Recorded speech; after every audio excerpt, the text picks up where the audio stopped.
नमस्कार, मेरा नाम कमल कांत है। आज हम प्रस्तुत हुए हैं एक महत्वपूर्ण टॉपिक लेकर जिसका नाम वर्ग और वर्गमूल है। ये कक्षा 8 की गणित की किताब का टॉपिक है। तो लीजिए शुरू करते हैं। वर्ग एवं वर्गमूल। जब किसी संख्या की घात 2 हो तो हम उसे उस संख्या का वर्ग कहते हैं। इसे 2 की घात 2 या 2 का वर्ग कहा जाता है। स्पष्ट है कि 2 की घात 2 का अर्थ 2 गुणा 2 होता है। आप जानते हैं कि यदि किसी संख्या को उसी संख्या से गुणा करें तो गुणनफल से प्राप्त संख्या को गुणा की गई संख्या का वर्ग कहते हैं। जैसे हम देखेंगे 5 गुणा 5 बराबर 25, 5 की घात 2 जो कि 5 का वर्ग है। 5 का वर्ग 25 है। 6 गुणा 6 बराबर 36, 6 की घात 2, 6 का वर्ग 36 है। आगे देखते हैं। जिस प्रकार से योग की विपरीत संक्रिया घटाना तथा गुणा की प्रतिलोम संक्रिया भाग है, उसी प्रकार वर्गमूल प्राप्त करना भी वर्ग करने की प्रतिलोम संक्रिया है। अतः 5 का वर्ग 25 है और 25 का वर्गमूल 5 होगा जो कि 25 का वर्गमूल है। 6 का वर्ग 36 है, रूट 36 बराबर 6 जो कि 36 का वर्गमूल है 6। 9 का वर्ग 81 है और रूट 81 बराबर 9 जो कि 81 का वर्गमूल है जो कि 9 है। 0 का वर्ग 0 है और 0 का वर्गमूल भी 0 ही है। आगे देखते हैं इसी के बारे में और कुछ विस्तार से। हम देखते हैं कि यदि -1 का वर्ग बराबर होगा -1 गुणा -1 जो कि होगा +1, 1 का वर्ग बराबर होगा 1 गुणा 1 बराबर 1, -1 तथा -2 दोनों का वर्ग 1 है। अतः 1 के वर्गमूल जो होंगे वो +-1 होंगे। इसी प्रकार हम देखते हैं -2 का वर्ग बराबर आएगा हमारे पास 4 और 2 का वर्ग वो भी हमारे पास 4 आएगा। -2 तथा 2 दोनों का वर्ग 4 है। अतः 4 के वर्गमूल +-2 हैं। इसी प्रकार हम देखेंगे कि -3 का वर्ग 9 है तथा 3 का वर्ग भी 9 है। -3 तथा 3 दोनों का वर्ग 9 है। अतः 9 के जो वर्गमूल होंगे वो +-3 होंगे। किसी भी संख्या के वर्गमूल निकालेंगे तो +- वह संख्या प्राप्त होगी। पूर्ण वर्ग संख्या उदाहरण से हम देखेंगे इसे। अपनी कॉपी पर 1, 4, 9 बिंदुओं को इस प्रकार दर्शाइए कि बिंदुओं की संख्या ऊर्ध्वाधरता एवं क्षैतिजता पंक्तियों में समान रहे। उपरोक्त बिंदुओं को निम्नलिखित ज्यामितीय रूप से इस प्रकार निरूपित किया जा सकता है कि बिंदुओं की संख्या स्तंभों और पंक्तियों में समान रहे और बिंदुओं से वर्ग बने।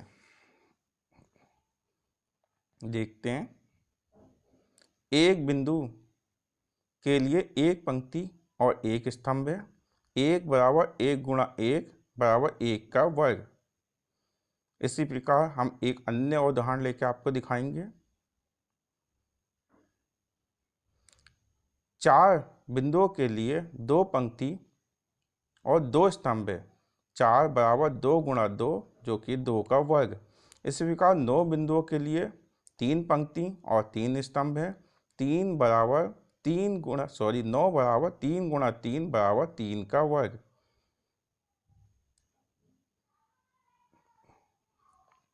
और देखते हैं। प्राकृतिक संख्याओं में 1 से 9 तक की संख्याओं के वर्ग कर पूर्ण वर्ग संख्या की तालिका बनाएंगे। हम संख्या लेंगे जो कि हमारे पास 1 से लेकर 9 तक होंगी।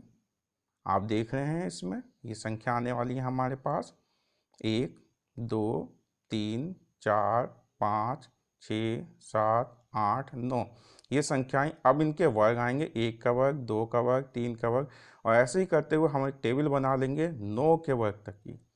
अब इन संख्याओं के वर्ग आएंगे पूर्ण वर्ग संख्या होंगी जो कि 1, 4, 9, 16, 25 और इस प्रकार हमारे पास 81 कि एक हमारे पास ये टेबल बन जाएगी पूर्ण वर्ग संख्याओं की।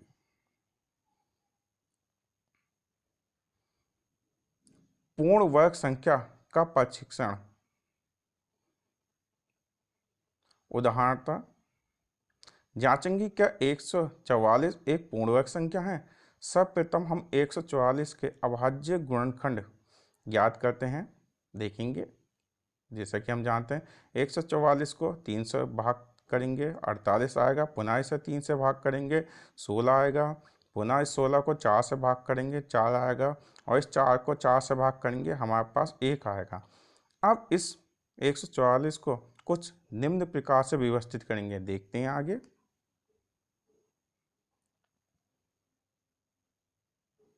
क्योंकि 144 बराबर 3 गुणा 3 गुणा 4 गुणा 4 है, और इसे कुछ इस प्रकार लिख सकते हैं 3 गुणा 4 गुणा 3 गुणा 4 3 गुणा 4 का वर्ग। यहाँ पे 3 का एक जोड़ा और 4 का दूसरा जोड़ा बनाते हैं, तो कोई अभाज्य गुणनखंड शेष नहीं बचता है। इसमें कोई भी अभाज्य गुणनखंड शेष नहीं बनेगा, अतः 144 पूर्ण वर्ग संख्या है। यदि शेष बच जाएगा तो वो पूर्ण वर्ग संख्या नहीं होगी। जैसा कि एक उदाहरण से देखते हैं कि 200 जांचेंगे क्या एक पूर्ण वर्ग संख्या है। सर्वप्रथम हम 200 के अभाज्य गुणनखंड ज्ञात करेंगे, वैसे ही करेंगे जैसे हमने अभी करे हैं, गुणनखंड ज्ञात करेंगे। 200 की एक टेबल बनाएंगे और उसे एक एक करके भाग करना शुरू करेंगे।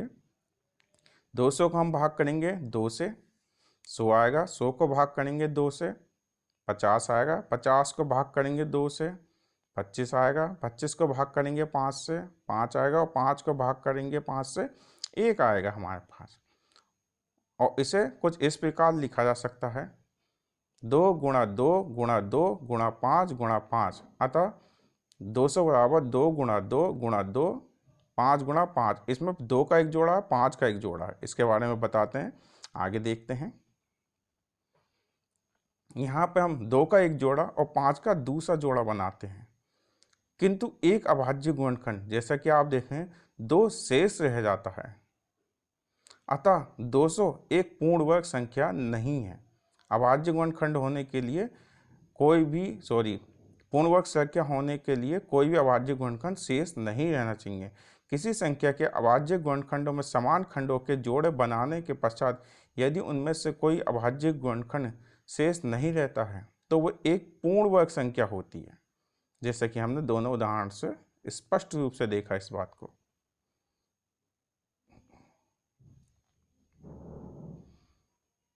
सम और विषम संख्याओं के वर्गों की विशेषता देखते हैं। इन दोनों की उदाहरण लेंगे। सम संख्या 2, 4, 6 और 8 में प्रत्येक का वर्ग ज्ञात कीजिए और बताइए कि प्राप्त संख्या सम है या विषम है।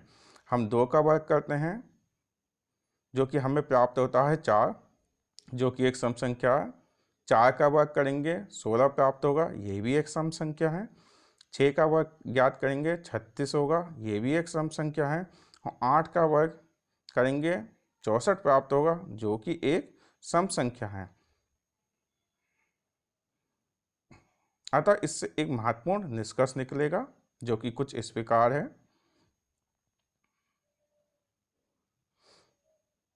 विषम संख्या 1, 3, 5 और 7 प्रत्येक का वर्ग ज्ञात कीजिए, बताइए कि प्राप्त संख्या सम है या विषम।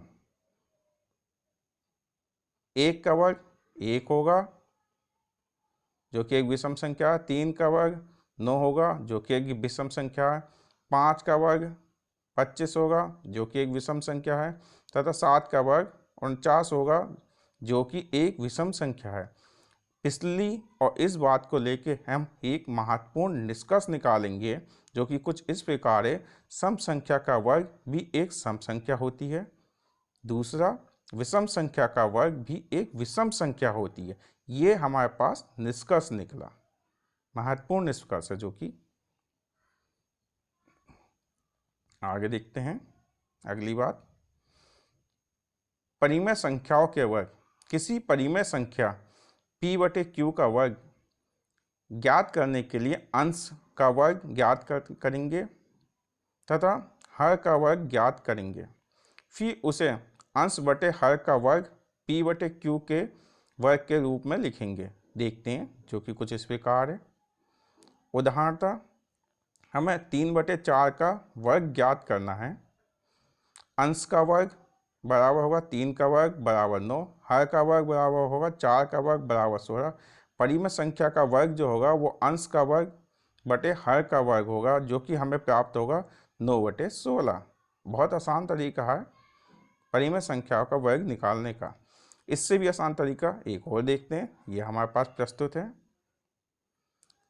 इसे ऐसे भी ज्ञात कर सकते हैं, परिमेय संख्या का वर्ग बराबर अंश का वर्ग बटे हर का वर्ग। 3/4 का वर्ग बराबर 3 गुणा 3 बटे 4 गुणा 4, जो कि हमें प्राप्त होगा 9/16।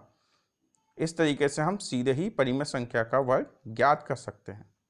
जल्द ही एक और टॉपिक लेकर आपके सामने उपस्थित होंगे। तब तक के लिए नमस्कार।